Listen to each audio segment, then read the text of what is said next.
Henry Ernest was born in Zurich, Switzerland in 1732. From a young age, his family brought him to the Americas. He settled in Virginia, but as soon as he was of age, he moved over the mountains to the Watauga settlement and built a fortified home that helped protect early pioneers. Two of his sons fought in the Battle of Kings Mountain with the Over Mountain men, and the community was made much safer because of his house here along the river.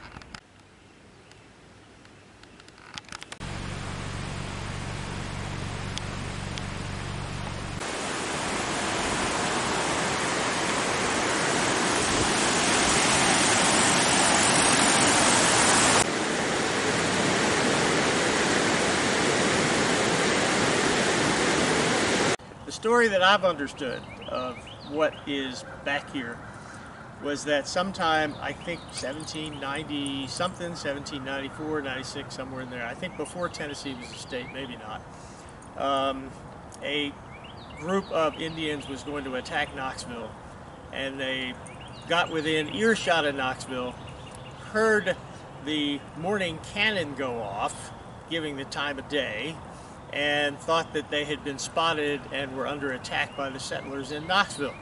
So they retreated, came back out. This is exactly 10 miles from downtown Knoxville. Came back out here to the blockhouse where Alexander Cabot was, because it was a 10-mile station, and attacked the blockhouse.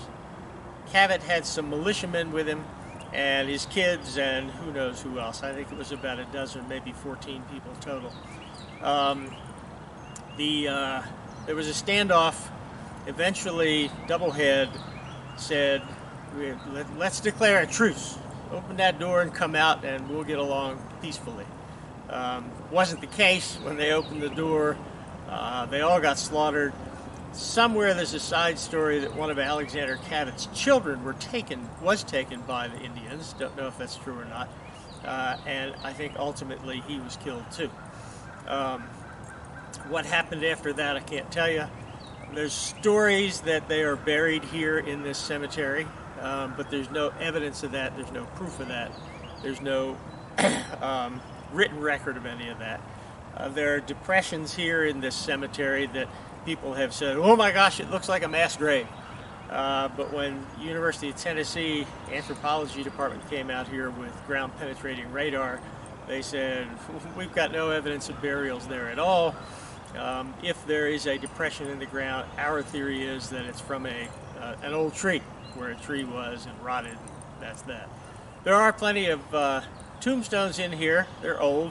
There's one over in the southeast corner that shows the child born in November 1885 and dying in February 1885. I hope they got their money back on that tombstone. But it's kind of a neat place. There are people who own this square mile out here. Joseph Lonis and his descendants, they are all buried up in the front of the cemetery. Because it was a cemetery for Mars Hill Baptist Church, which was out there on Broome Road. The church burned sometime in the 1800s, and the congregation moved across Kingston Pike to Gallagher View Church, which is across Kingston Pike and up on the hill across from Bearden High School. There are kids buried here who died in childhood with parents over there at Gallagher View. And then the Mars Hill congregation eventually broke off from Gallagher View, built its own church on Middlebrook, but that's another story. But I think that's why this cemetery is here, is because it was Mars Hill Baptist Church Cemetery primarily. Doesn't mean there aren't historic burials in here, but nobody's got any evidence to show that. And there's a popular belief that this cemetery at Mars Hill is the site of the former blockhouse, but in reality it's just the highest hill near a spring that people know was used by the settlers at the blockhouse. It was sort of a military outpost, but also a small settlement. A family lived there, the Cabot family, with some militiamen. And they don't know for certain because no real penetrating radar has found bodies here, but it's kind of a toss-up. Are they buried here? Are they buried over in the valley near the spring? Or have their bodies totally decayed, which is what I saw up in Adams, Tennessee with some of the older settlers there.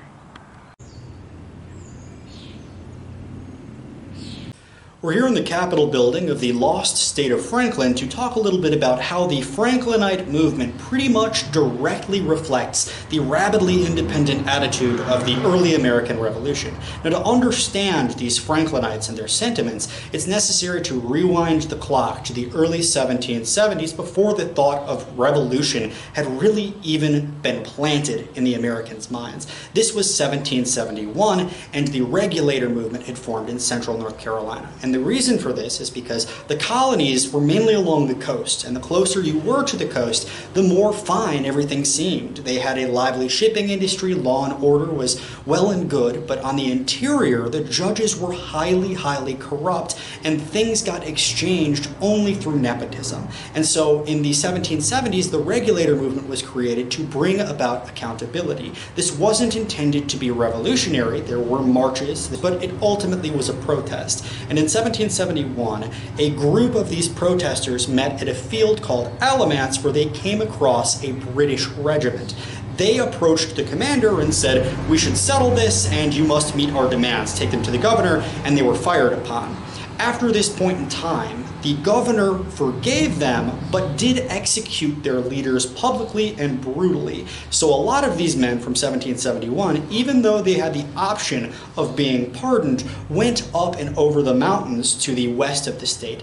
Now, it's important to note that the British government placed a rule saying you cannot settle west of these lines. But these early settlers, although they didn't consider themselves outside of the realm of the British crown, they decided that they could negotiate directly with the Native Americans.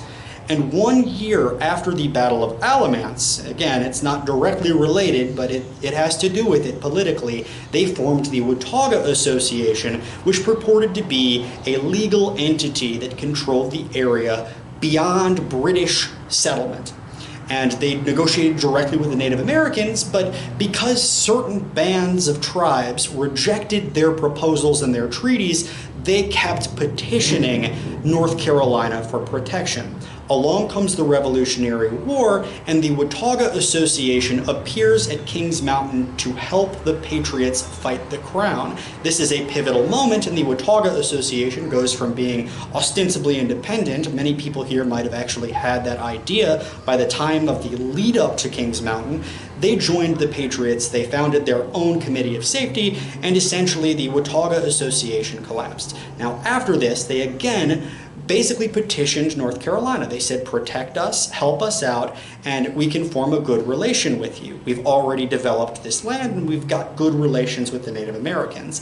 The state of North Carolina again turned around and in November of 1776 sold the land they were in to the Continental Congress and created the Washington District. Now the problem with that was people lived here. So John Sevier, who had been active in the Watauga Association, decided to consolidate his power. This he declared the state of Franklin, and he went on a bit of a letter writing campaign. He said, if they're going to sell us off anyway, why don't we found our own state? He even wrote Benjamin Franklin saying, we've named a state in your honor, and Ben he shrugged it off and said, I know nothing of your situation. So then he petitioned the Spanish, and the Spanish said, absolutely not. And the reason they couldn't get any real support, it's more economic. Now, on the coasts, it was hard to come across money, and continental money was worth its weight in continental money. So people dealt in merchant credits. If I repair your roof, what happens after that is, if I don't have any money to pay you back with, I'll pay you deerskins, or I'll give you credit and you can walk down the street and get a cowhide, you can get a steak, you can get a blanket, all on credit from the general store from me. What happens when you're in a place like the state of Franklin and that doesn't exist? You would have to go up and over the mountains through hostile Indian territory in unrecognized territory to make that deal. In fact, there were huge cattle drives to get to the coast so that they could deal with the coast, but they were so isolated and so insular as a community that they weren't able to survive. And along comes the North Carolina government. Well, John Sevier offers anybody pledging fealty to the state of Franklin a 2-year reprieve from taxes. That really upsets the North Carolina government, which is mostly run by a man named Tipton. And Tipton and Sevier begin to butt heads. So the capital of Franklin is moved from the area that it previously was down to this building.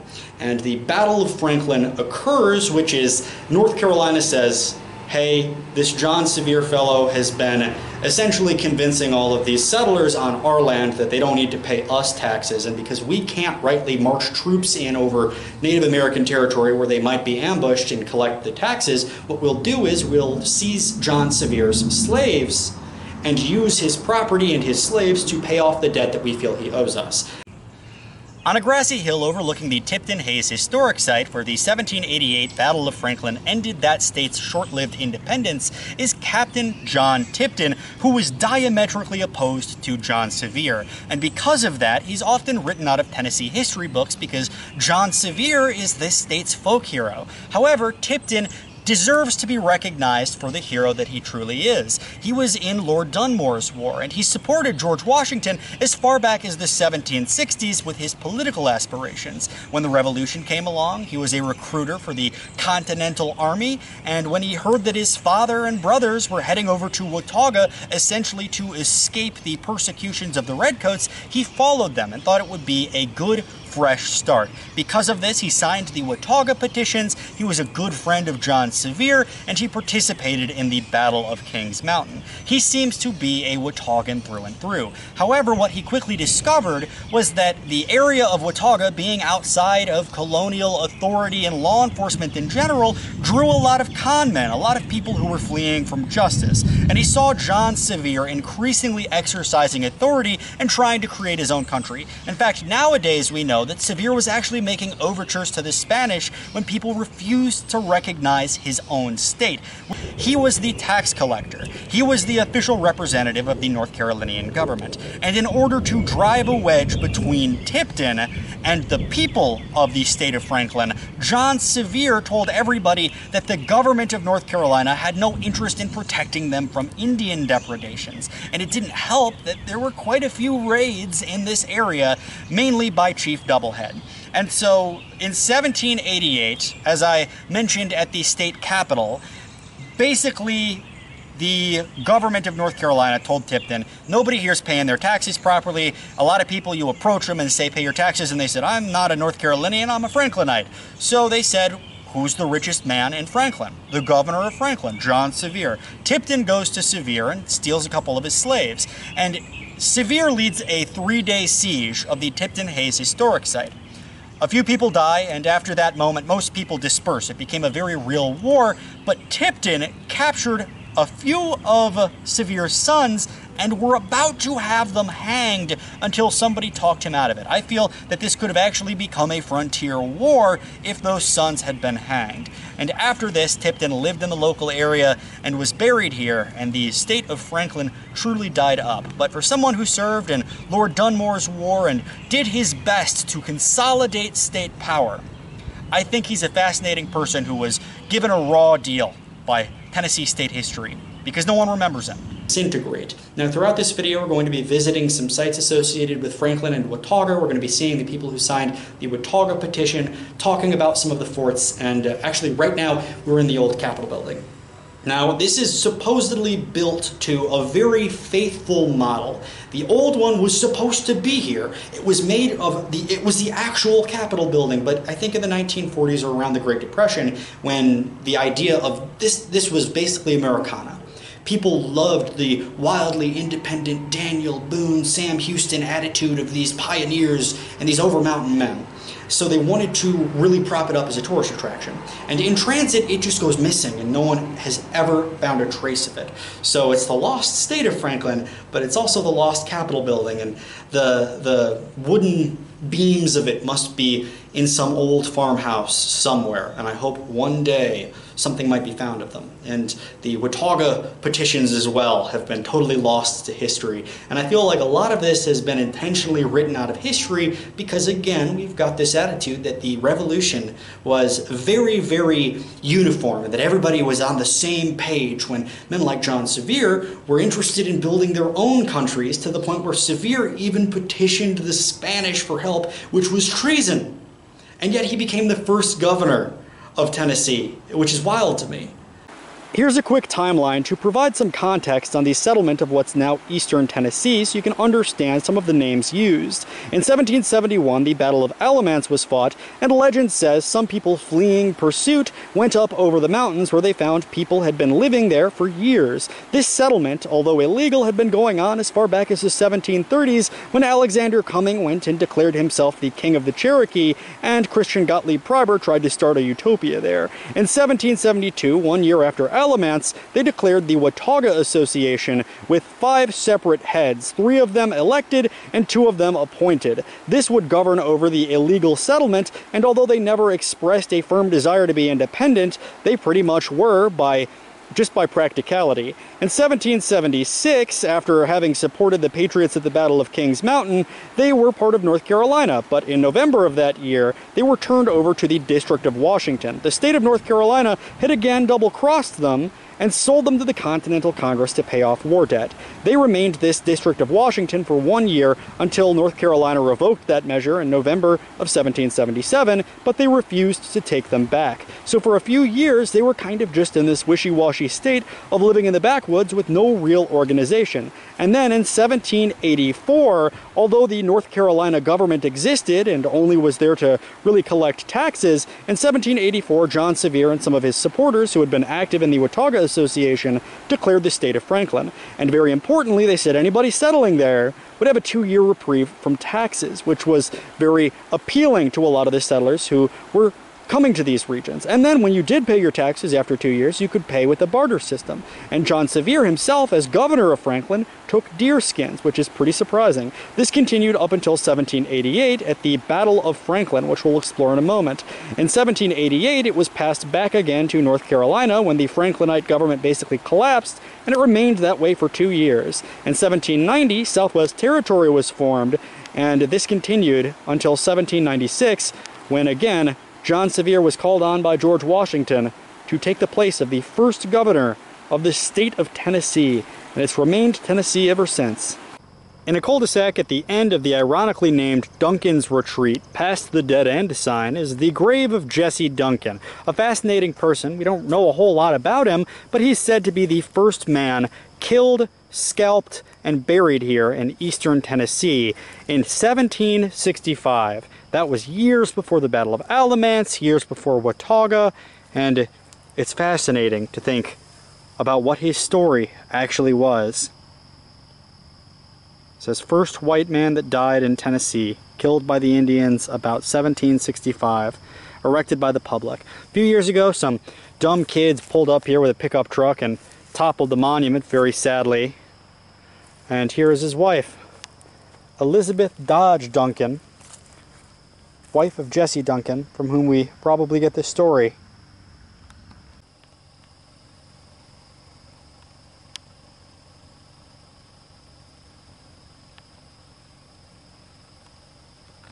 For a while, a man named Major Cage served as the Speaker of the House for the Free State of Franklin, although he quickly became convinced that John Sevier and his Over-Mountain men were taking things way too far and demanding independence from North Carolina. He left for the hills to be replaced by a Colonel Joseph Hardin.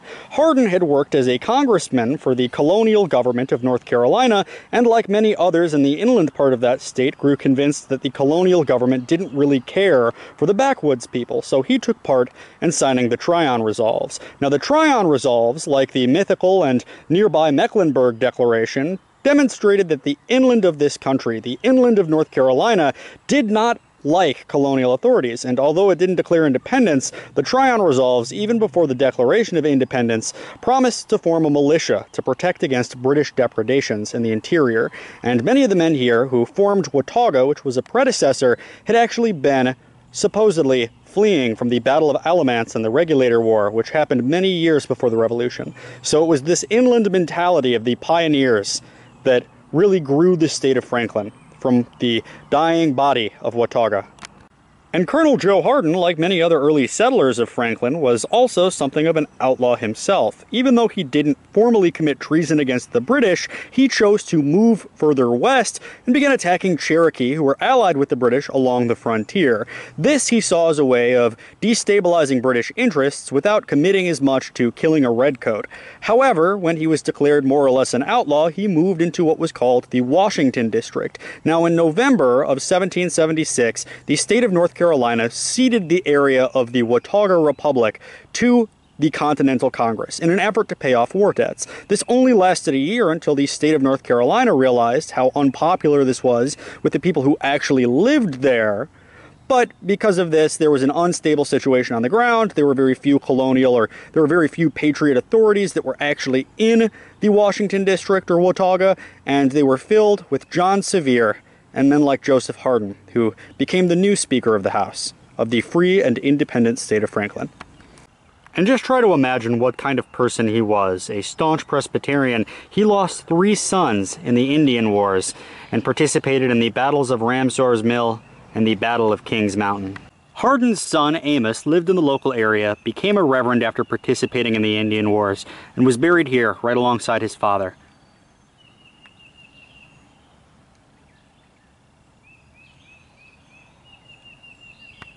Gideon Morris was born in 1745 in the rural central part of North Carolina, the same area which, as a young man, he saw the Regulator War fought in. In fact, the Battle of Alamance happened basically in his backyard, and although the colonial government made an example of a couple of the leaders of this Regulator movement, most men were let off the hook. However, inquisitive minds like Gideon Morris looked west over the mountains towards the illegal settlements which, in 1771, certain men from the Battle of Alamance were rumored to have settled down in. But we know in 1775 he signed the Watauga petition along with John Sevier. See, the colonial government had adapted certain resolutions to make sure that the type of corruption that led to the Regulator War wouldn't continue, and they wanted to be reincorporated back into the North Carolinian government. This went unrecognized, and people were very dissatisfied. When the Revolutionary War came along, most people formed basically a committee of safety and had sided de facto with the Patriots, but in November of 1776, they again found themselves on the wrong side of the law when the government of North Carolina, rather than adopting them, just said, well, we're going to sell the area that you have settled in to the Continental Congress to pay off war debts. And again, Gideon Morris took the oath of loyalty. So there were 2 sides on this. One was John Sevier, who had taken part in the Watauga Association along with Gideon Morris, left and became the state of Franklin because they were very upset with North Carolina for essentially abandoning them and selling them off to pay off war debts. The others, like Gideon Morris, understood that North Carolina would either help them in the future or would create their own state, which eventually came along. And as such, Gideon Morris was awarded a land grant which became Morristown, and he was one of the earliest people to be buried here in what's now far eastern Tennessee.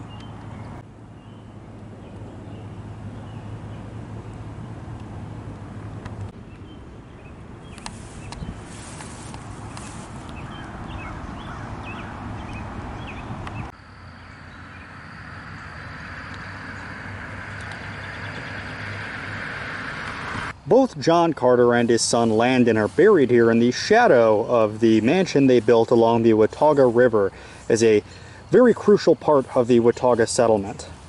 Watauga had a much more ephemeral history than the later lost state of Franklin. An extra-legal predecessor to the Washington District, it formed from a small number of pioneers who settled here in 1772. Some are actually believed to have been regulators fleeing after the Battle of Alamance, as I said earlier, at the Franklin State House. White men had been visiting the area for many years, which is proven by a nearby grave marked 1765. With the outbreak of the Revolution, they formed a committee of safety and allied themselves with the Patriots, ending Watauga's brief existence as a de facto independent republic. No copies of their petition exist, but oral histories tell us they had a 5-member court that included John Carter, Landon Carter's father. 3 of the 5 judges were elected, the remaining 2 appointed by the 3 elected ones. This formed the basis of Watauga's government. Carter's son Landon would carry out his legacy by helping John Sevier form the state of Franklin, and John Sevier, by the way, was one of those other 5 elected judges. Leaders of the state of Franklin were elected by their fellow pioneers. Captain Landon Carter became a Speaker of the Senate as the son of John Carter, who helped form the state of Watauga. By late 1784, their attempts at statehood remained unrecognized by anybody, and they were already whispering about independence in some circles, primarily around John Sevier. Captain Landon Carter was an excellent candidate for leader and was probably actually the grandson of John Carter, the colonial secretary for Virginia. He was also a good friend of John Sevier, having served as a captain under him from 1780 to 1781 and seeing action at Kings Mountain right alongside him. He moved here and met his wife in the Watauga settlement. Their home still stands, the oldest building in this part of Tennessee. He's buried here alongside his father, and the home is right over there.